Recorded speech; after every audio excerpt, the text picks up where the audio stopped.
दशानन रावण से जुड़े ऐसे कई रहस्य हैं जो आज भी एक पहेली के रूप में लोगों के सामने आते रहते हैं।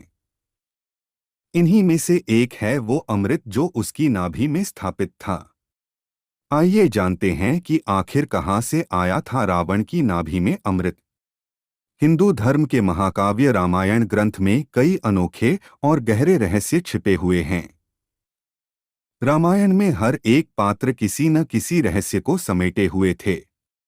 इसी कड़ी में आज हम बात करेंगे रावण से जुड़े रहस्य के बारे में। रावण के जीवन और उसकी मृत्यु से जुड़े कई ऐसे राज हैं जो आज भी एक पहेली बने हुए हैं। इन्हीं में से एक है रावण की नाभि में अमृत का रहस्य। तो आइए जानते हैं कि आखिर कहाँ से आया रावण की नाभि में अमृत।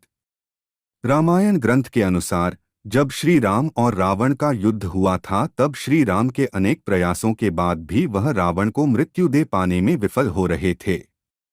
तब विभीषण जी ने श्री राम को रावण की मृत्यु का रहस्य उजागर करते हुए बताया था कि रावण की नाभि में अमृत है। नाभि पर वार करने से ही रावण की मृत्यु संभव है, जिसके बाद श्री राम ने रावण की नाभि पर बाण चलाया और नाभि को बाण लगते ही रावण की मृत्यु हो गई। अब प्रश्न यह उठता है कि आखिर रावण की नाभि में अमृत कहाँ से आया।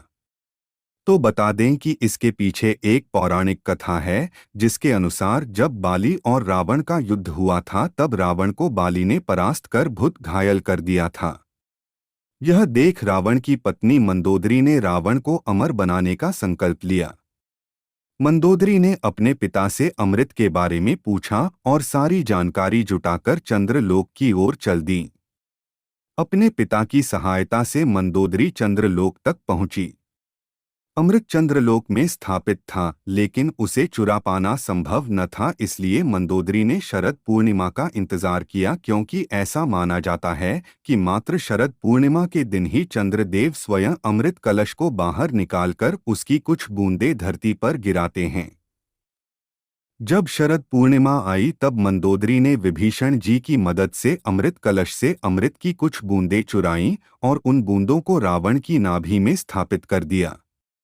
तो ये था रावण की नाभि में छिपे हुए अमृत का रहस्य।